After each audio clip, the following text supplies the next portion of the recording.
Many people find a certain security and solace in that. The scientists were between a rock and a hard place. Their own discoveries were pointing them towards an intelligent designer. This is this dislike of mixing religion into physics. I think they were somewhat afraid that if it was admitted that the reason the world is the way it is has to do with our own existence,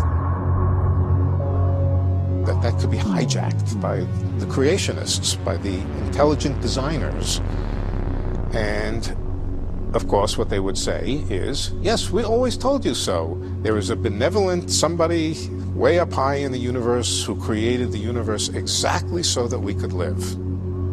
I think physicists shrank at the idea of getting involved in such things.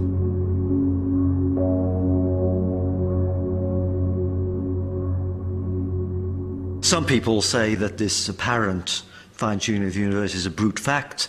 We wouldn't be here to worry about the issue otherwise, and that's the way things are. Others are a bit more perplexed and invoke providence or a creator to explain that things were set up with the aim of producing a complex universe.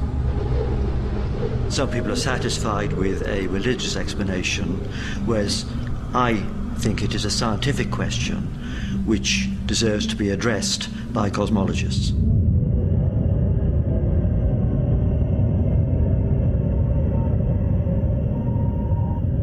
And cosmologists have found a solution to the fine-tuning problem. It is simple and elegant, but it requires a leap of faith as profound as any religious belief. If our planet is not alone, if it is one of billions of planets, orbiting billions of stars in hundreds of billions of galaxies inside our universe, could our universe also be one of many? It may turn out that our concept of the universe, as astronomers see it now, is a very restrictive one. And what we have traditionally called our universe is one of many. If there are other universes, their laws of nature could all be set differently in their own Big Bangs. If there have been many Big Bangs, and if, and this is the second assumption, the outcome of those Big Bangs were universes governed by different physical laws,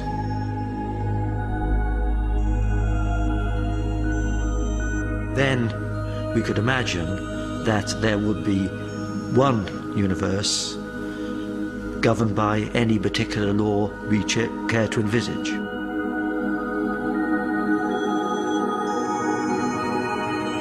And therefore, it would not be at all surprising if there should be one universe that was tuned.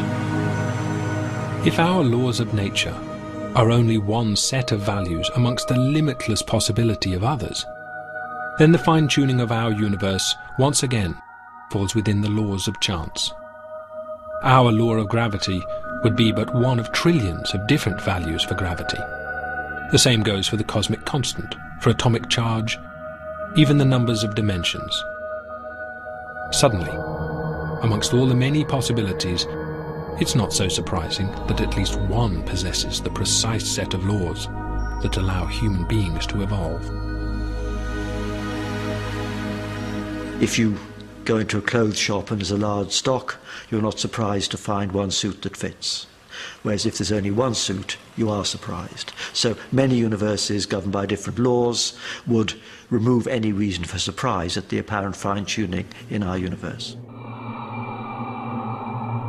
With one mighty intellectual bound, cosmologists could once again happily accept that our universe suited our existence precisely, without the need for a fine-tuner, a creator.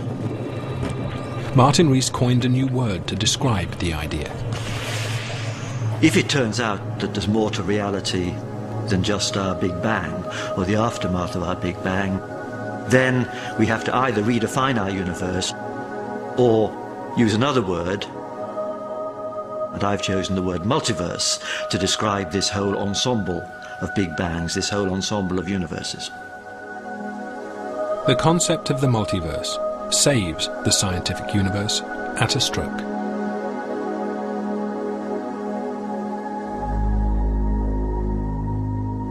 We now have a natural mechanism to explain why there is all this diversity out there, which in turn eliminates the need for the fine-tuning that some people might have liked because it would say that there was a fine-tuner.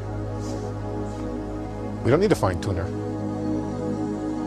Yet theoretically, these other universes will always be beyond the scope of our telescopes. So is the multiverse really a scientific solution? One thing which people often object to when confronted with the whole multiverse idea is saying this can't be science, talking about all these things you can't see. If I have a theory involving entities that I can never touch, never measure, never observe, that's not science then, is it? And I'd say quite to the contrary. What makes good science is not whether you can see it or not, but whether you can rule out the theory or not. Having raised the possibility of other universes, cosmologists started to wonder what they might be like. And as they wondered, they found logic had set another trap.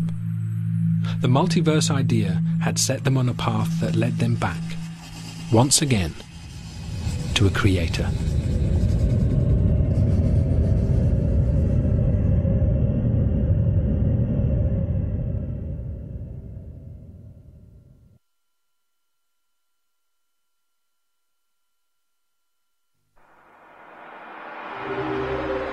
To avoid the conclusion that an intelligent force had had a hand in our creation, cosmologists invoked the principle of multiple universes.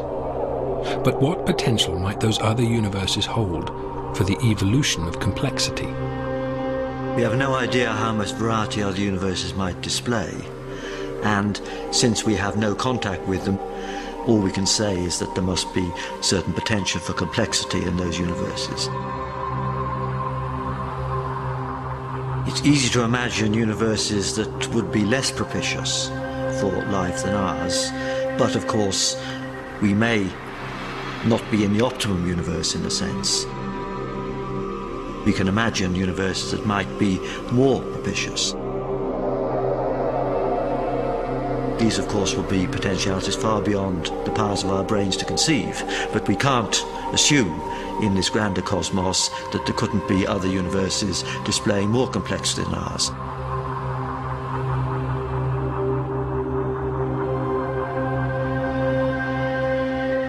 Although we are completely cut off from these other universes, it's not impossible that one day we might be able to prove their existence.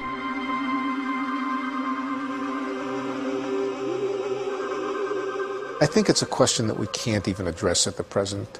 I think we simply have to rely on the ingenuity of future generations of physicists, or whatever they call themselves at that time, to find their way into new ways of thinking about these things. The atomic theory was put forward by ancient Greeks 2,500 years ago. It took a couple of thousand years to verify it. It would not surprise me if it takes some fraction of that kind of time before we really absolutely understand these ideas, before we become totally comfortable with these ideas, before we say these ideas are hard, absolutely hard science. But can we ever know what these other universes are like? Somewhere, among this infinite collection, there must be those similar to our own.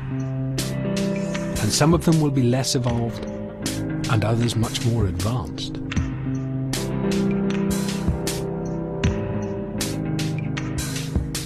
We have some concept of how on Earth life has evolved and has from simple beginnings led to creatures like ourselves with at least a certain level of intelligence. There seems to have been a gradual increase in intelligence, and human beings at some stage surpassed other creatures, but we have no idea how inevitable that was.